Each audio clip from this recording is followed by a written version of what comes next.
Bukankah aku rasul? Bukankah aku orang bebas?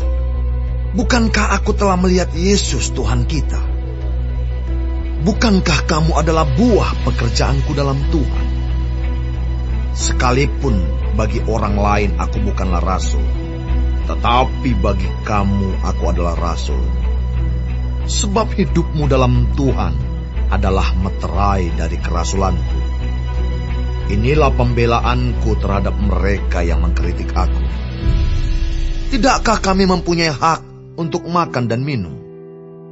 Tidakkah kami mempunyai hak untuk membawa seorang istri Kristen dalam perjalanan kami, seperti yang dilakukan rasul-rasul lain dan saudara-saudara Tuhan dan Kefas? Atau hanya aku dan Barnabas sajakah yang tidak mempunyai hak untuk dibebaskan dari pekerjaan tangan? Siapakah yang pernah turut dalam peperangan atas biayanya sendiri? Siapakah yang menanami kebun anggur dan tidak memakan buahnya? Atau siapakah yang menggembalakan kawanan domba dan yang tidak minum susu domba itu? Apa yang kukatakan ini bukanlah hanya pikiran manusia saja. Bukankah hukum Taurat juga berkata-kata demikian? Sebab dalam hukum Musa ada tertulis, janganlah engkau memberangus mulut lembu yang sedang mengirik.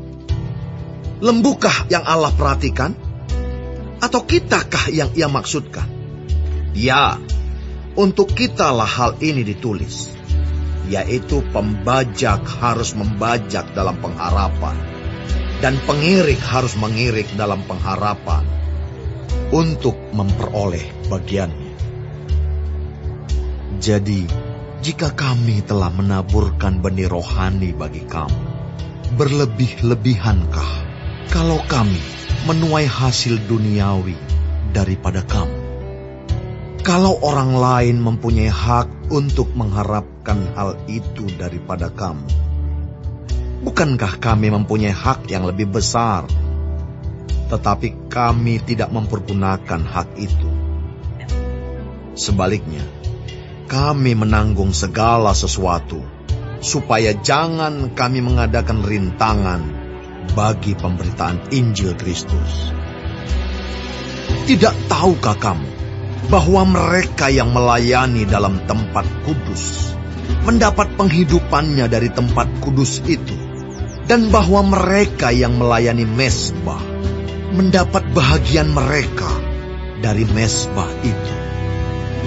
Demikian pula Tuhan telah menetapkan bahwa mereka yang memberitakan Injil harus hidup dari pemberitaan Injil itu. Tetapi aku tidak pernah mempergunakan satupun dari hak-hak itu.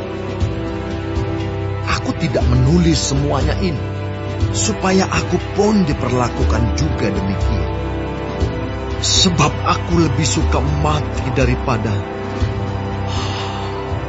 Sungguh, kemegahanku tidak dapat ditiadakan siapapun juga. Karena jika aku memberitakan Injil, aku tidak mempunyai alasan untuk memegahkan diri, sebab itu adalah keharusan bagiku. Celakalah aku jika aku tidak memberitakan Injil. Kalau andai kata aku melakukannya menurut kehendakku sendiri, memang aku berhak menerima upah. Tetapi karena aku melakukannya bukan menurut kehendakku sendiri, pemberitaan itu adalah tugas penyelenggaraan yang ditanggungkan kepadaku. Kalau demikian, apakah upahku?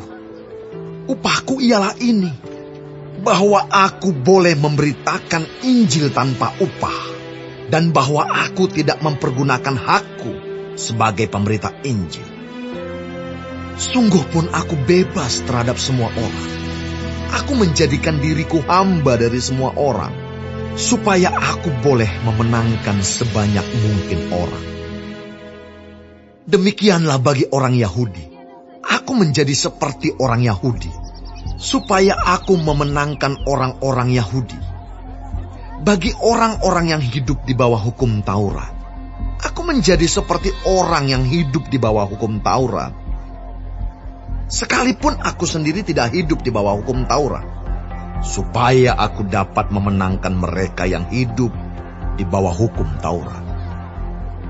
Bagi orang-orang yang tidak hidup di bawah hukum Taurat, aku menjadi seperti orang yang tidak hidup di bawah hukum Taurat.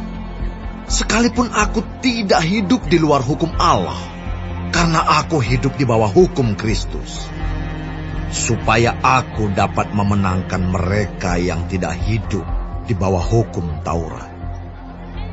Bagi orang-orang yang lemah, aku menjadi seperti orang yang lemah, supaya aku dapat menyelamatkan mereka yang lemah.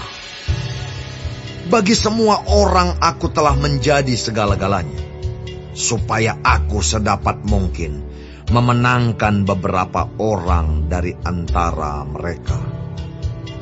Segala sesuatu ini aku lakukan karena Injil, supaya aku mendapat bagian dalamnya. Tidak tahukah kamu bahwa dalam gelanggang pertandingan semua peserta turut berlari, tetapi bahwa hanya satu orang saja yang mendapat hadiah?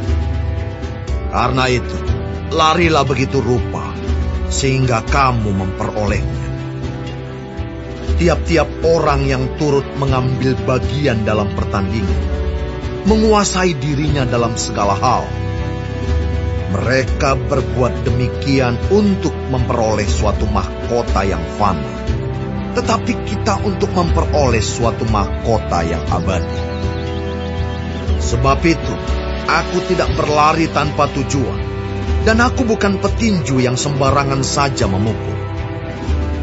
Tetapi aku melatih tubuh dan menguasainya seluruhnya, supaya sesudah memberitakan Injil kepada orang lain, jangan aku sendiri ditolong.